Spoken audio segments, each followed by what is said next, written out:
Монгол улсад нэр дэвших одоо 3 шалгуур байгаа юм үндсэн хуулинд.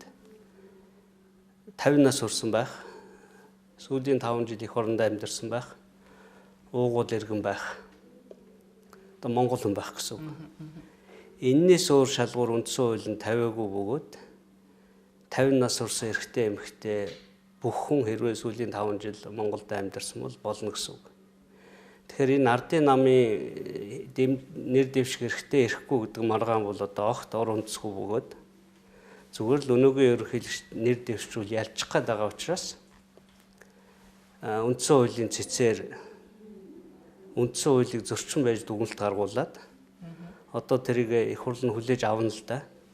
Тэгэхээр 65 гишүүн хууль санаачтай 6 жил нэг удаа гэдгийг 6 жилээр ерөнхийлж болсон хүнийг нэг удаа дахиж одоо 2 дахь удаа байхгүй гэсэн үг шүү дээ. Тэр хүн хизээ гарах уу гэхээр энэ жилийн сонгуулиар сонгогдоод 6 жилийн дараа нэр дэвших болнод 21 дээр 6 27. Тэгэхээр 27 онд бол өөрөө бол боломжгүй гэж хэлнэ. Яг гэвэл үндсэн хуулийн нэмэлт өөрчлөлтөөр одоо өөрчлөгдсөн гэсэн үг. Үндсэн хуулийн нэмэлт өөрчлөлт 2019 оны 11 сарын 24-нд батлагдсан. Өнөөдөр одоо 2 жил болох гэж шүү дээ хэрвээ энэ 11 сард. Тэгэхээр энэ 2 жилийн хугацаанд хэрвээ ерөнхийлөгчийн сонгуульд хүрэлцэх нэр дэвшнэ гээгүй бол энэ маргаан гарахгүй байх байлаа.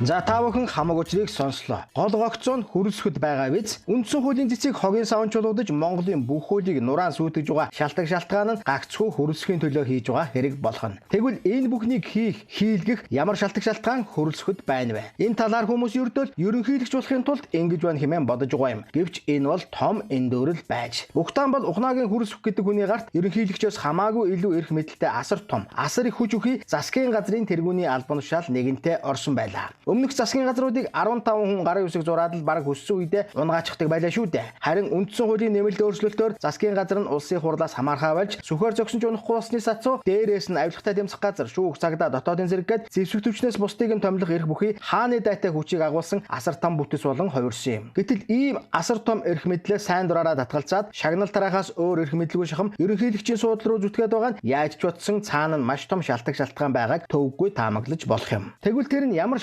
шалтгаан байж болох вэ? Яг энэ тухай Аалзны тор хэмээх нийтлэлд нүдэнд харагтал бичсэн байна. Энэ нийтлэлийг жаахан товчлоод та бүхэнд хүргэе. Шалгарсан манлаа удирдагч ард түмний хайртай хүү шудраг ёсны төлөө цогтой дэмцэгч зэвсэгтүчний гарамгаа хуранда тусгай хүчний шалгарсан офицер Монгол улсад бурхнаас заяасан суу бэлэг төгөлдөр харьшгүй хүчит баршгүй тэнхэд хүрэлцэх жанжин маань засгийн газрын сайднараа цуглуулан ээлжиж жүжигээд иглэж зад загнан нам шааж хүчийг үзүүлэн дүрмдээд сууж байжээ. Гэтэл гэнт засгийн газрын хуралдааны танхимын хаалгыг зад татан онгойлгоод нэг хүн ороод ирэх юм гин. Ховц сунар нь буруу зүрүү тавчлаатай доожоо муу та тэр хүн шууган орж ирэх мөртөө мөнөөхөн тусгай хүчний шалгарсан манлаа офицер хүчит баршгүй тэнхэд жанжин сүхүрлийг маань тас хийтэл алгадаж педхийтэл өшөглөж авах мөртөө толгой төрөөгөө загнаж гарлаа гинэ. Гөлөг царайлаад үгтрээ загнуулаад сууж байсан нөгөө хэд нь сайднарч хилээ тагнаадаа хатгаад таг бөглөрч нам атраад харьшгүй хүчит баршгүй тэнхэд жанжин сүхүрлийг маань гарч одоо гялс гэж буугаад тэр мөн өвчөөс новшиг газар дээр нам шаандаа хэмээн төсөөлөд навтайж суутал харин мөнөөхөн харьшгүй хүчит хурандаа маань хариугүй туранхай тэр мөн өгний өөдөөс их царч чадахгүй уйлыг алдаад гөлөнгөд үхэл царайлаад суугаад авах юм гинэ. Уулз хулгандаа өгтлээ аж загнуул хулгандаа өнгөлцөг хагарах шахдаг нөгөө хэдэн гөлгөн сайднарч эхэндээ очрыг нь олдгүй шууд паникт оржээ. Гэвч хариу үйлдэл гарсангүй тул харьшгүй хүчит баршгүй тэнхэд шалгарсан манлаа хурандаагийн маань дээр нөгөө муу хариугүй туранхай хүн чинь байдаг юм байна гэдэгтээ эвлэрхээс өөр арга үлдсэнгүй. Монгол ардын нам ингэж л жинхэнэ эзнээ хэмбэ гэдгийг мэдэж авсан байна. Доошоо ширүүн хурандаа маань дээшээ бол ёстой шонгу зодуулсан гөлгөнөөс долоондор далжицсан боолын боол босхны шороо байдгийг тэгжил мэдэж авчээ. Тэрхүү хариугүй чөөжсэн этгээд бол мөнөөхөн муу сүү туучи гэдэг нь байлаа. Ингэж л хурандаа хүрэлцэх сайдныхаа өмнө гөлөг нөхөө цаашаа болтлоо доошоо орхон тэр. За ерөнхийдөө ман намын толгой дээр хүрэлцэх байдаг гэж бодож байсан бүх хүмүүс хүрэлцэхийг нус нулимстай хутгадаг өөр нэг хүн байдгийг нүдэрээ харж чихээрээ сонссон түүхэн энэ аж.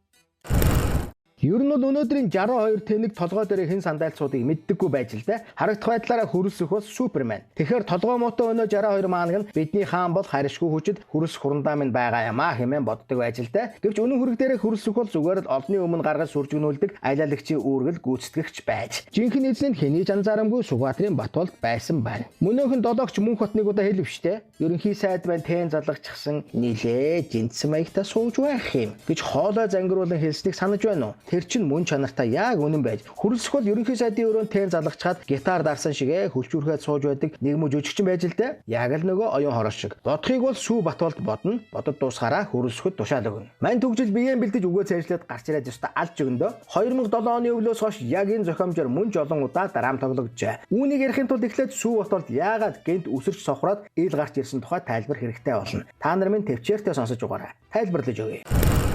Ер нь бол 90 оноос хойш Монголын улс төрчдийн номер 1 ажил бол Эрдэнэтийг хэн эзэмших вэ гэсэн тэмцэл байжээ. Хэн Эрдэнэтийг командлах хэрэгтэй болно тэр хаан ширээнд суудаг байсан байх нь. Чухам үүний төлөө Санжаас мөнгөний зориг алагдсан ба түүнийг алсан хэрэг өнөөдөр бараг домог үлгэр болж дээ чаавс. Чимгээ содом дарж хоёр алаагууд бол суллах гэж байгаа гэсэн. Айгуул бол зориг өөрөө хутган дээр 18 удаа бүдэрч унаад өгсөн бол таарах гэж байх шиг. За юутаач Эрдэнэтийг эзлэх тулаанд хөндлөлтснөөрөө зориг агсан амиа алдсан нь харин хэн хүнд ил болсон зүйл. Эхлээд мэдээж социализмын үеэс Эрдэнэтийг эзэмшиж ирсэн отхон Монголын хаан шихүү байлаа. Даанч зандаа хүүгийн инх бол гэсний гай гарч ирээд отхон бэлгийг хаан ширээнээс нь түлхээд унахчихжээ. Тухайн үед ерөнхийлөгч байсан багванд хаан ширээгээ зүгээр нэг алдчихгүй тул ерөнхий сайдад нэр дэвшигчийг 9 удаа ч үлээ босааж байсан байдаг. За энэ мэтэр үе үеийн засаг ээлжлэн хаан ширээнд сууж Эрдэнэтийн цэсийг хулгайлан хүртдэг байсан ба социализмын үед гадаад худалдааны салбарт ажиллаж байсан Сүхбаатарын Батболд гэж итгээд Эрдэнэтийн хаан отхон бэлгтэй тохирч Эрдэнэтийн цэсийг хямд үнээр авч цааш нь Швейцарын Марк Рич компанид дамлан зарж зөрүү мөнгийг нь хувааж авдаг байсаар асар их баяжжээ. Өөрөөр хэлбэл Эрдэнэтийн цэсийг хямдаар үнэлэн аваад цааш дамлаж заран мөнгө унгаадаг байсан гэсэн үг л дээ.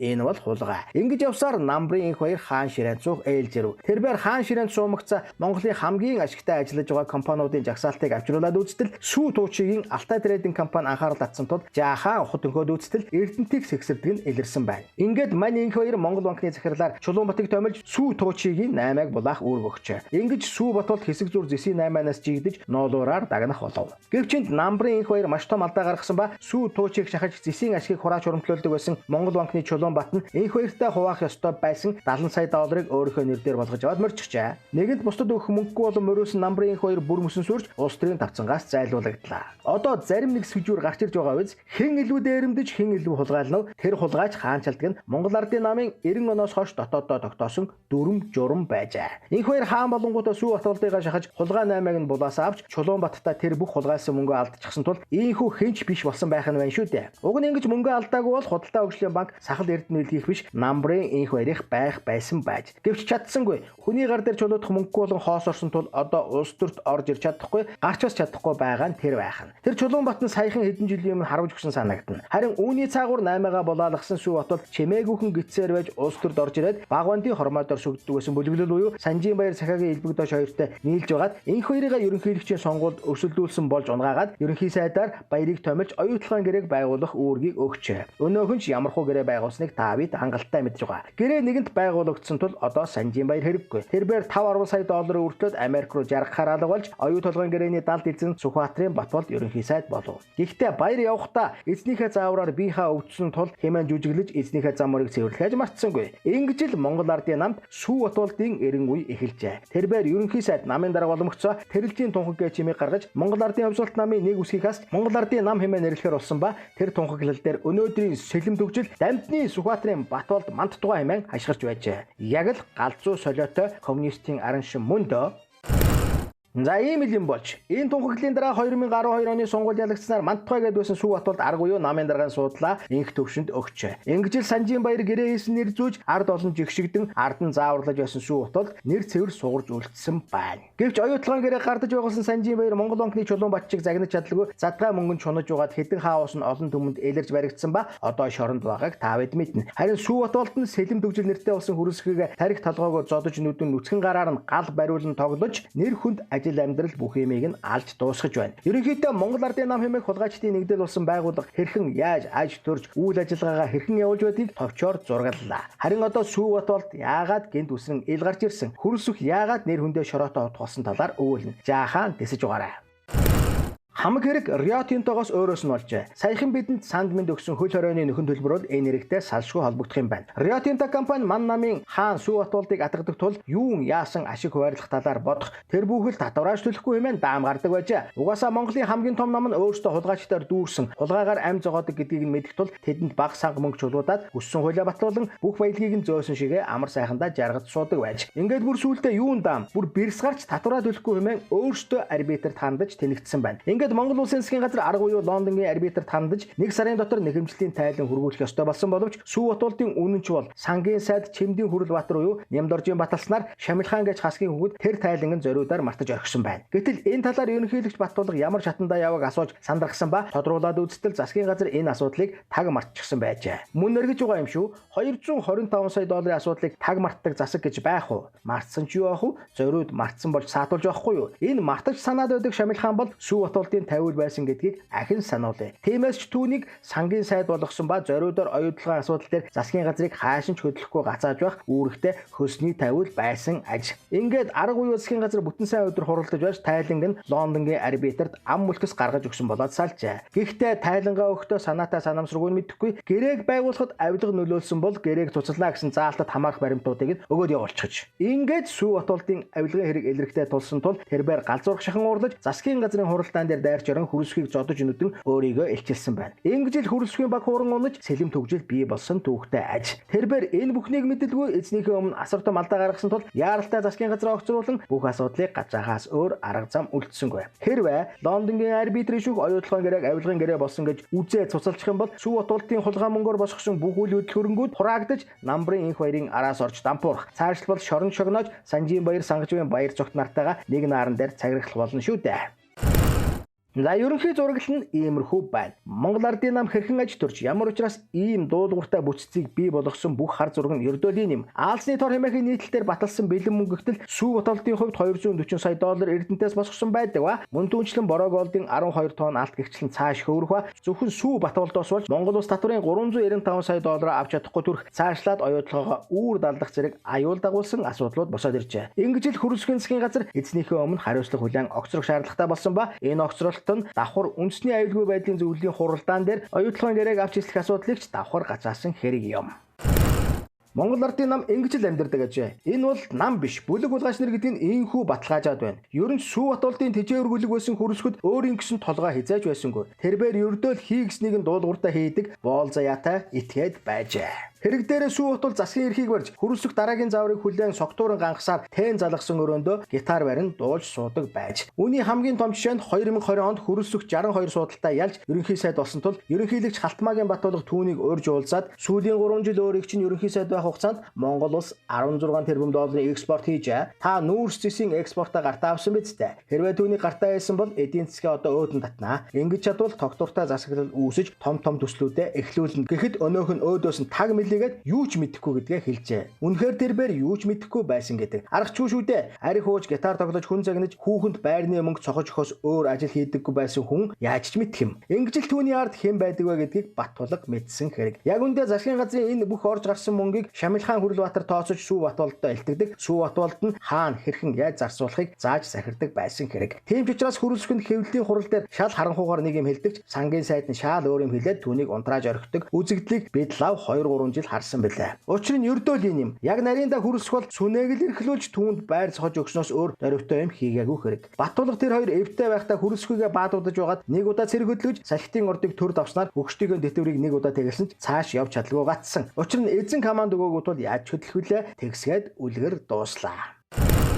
Энэ бүх хөл толгоогүй юм өнөөдөр эцэстээ хүрээд тесэрч эхэлж байна. Бүх нарийн учрыг нэггүй мэдсэн ерөнхийлөгч арга буюу энэ хулгайчдын намыг тараах шийдэлд хүрлээ. Үндслүүдийг та бүхэнд ерөнхийлөгч өөрийн биеэр Монгол Ардын намыг тараана гэдгээрээ хэлсэн. Үлдснийг нь бид энд өгүүллээ. Ерөнхийдөө ингэж л гарч байна. Хөрөсөх хийсэн алдаандаа маш их гэмшиж эзэндээ гавьяа байгуулах хэрэгтэй болсон тул бүх хүчээрээ хөдөлж охинтойгоо шоронд орох гэж байсан эрднийг ялаас чөлөөлж дээр нь мөнгө нэмж өгөөд ардс намыг хувааж эзнээсээ том аюулыг зайлуулах гэж чадлаараа л хичээж байгаа гэх мэт асуудлууд ар араасаа хөвсөөр байна. Хөл толгойгүй энэ бужигнаан бол ерөөсөө Сүв Батболдын Монголоос суулгаж авсан асар их мөнгийг сүйд өөрт нь үлдээх гэж эх орноосоо уруу тэрсэлсэн Монгол Ардын намын аппарат бүхлээрээ нөгөө талдаа энэ мөнгнүүдийг эх орондоо оруулж иргэсэн ерөнхийлөгч Баттулга нарын хоорондын тэмцэл болж байна. Хэрвээ Сүв Батболдыг унгачууд бол Монгол улс ойролцоогоор 1 их 80 төгрөгийг улсдаа буцаан авч чадах, мөн офшорд гацсан 4 их 80 нийлээд 5 их 80 төгрөгийг олж ацраад төмөр замаа бүр мөсөн барьж дуусгаад хийн хоолойн ажлыг эхлүүлэх стратегийг үндэсний аюулгүй байдлын зөвлөлөөр гаргуулахыг Баттулга чармааж байгаа. Сүв Батболдыг унгаана гэдэг нь Монгол Ардын намыг унгаана гэсэн үг өгөөд улсын хурлын 62 гишүүн бол өөрийн гэсэн толгойгүй 62 боол юмаа гэдэг нь үндсэн хуулийн цэцгийн шийдвэр гэж булхайг хүлээн авснаар харагдаж байна. Товчлон өгүүлбэл ийм л юм болоод байгаа хэрэг юм. Нэг талдаа хулгайч нарын засаглал, телевиз, радио, хэвлэл мэдээллийн бүх хэрэгслийг худалдаж аваад ямар ч баримтгүй гүтгэлгүй цацаж суугаа бол нөгөө талдаа дам баримтаар хөдлөшгүй нотлогоо яадаг цөөн хэдэн сэтгүүлчдэл энэ бүх лойвор хулгайн эсрэг тэмцэж байна. Гэвч Монголын заяа их үлээ. Шудраг үнэн хизээд ялдаг юм. Бид шудраг хүмүүсээр бүрдсэн засаг байгуулсан хойно корона лойрыг зогсоож ард түмнээ аюулгүй сайхан болгосны дараа төмөр зам хийн хоолойг тавьж дууссан хойно 2021 онд болж өнгөрсөн энэ их бузар булайн дажинг давж дийлээд гарсан тухайга үр хүүхэдтэй ярьж өгөх болно.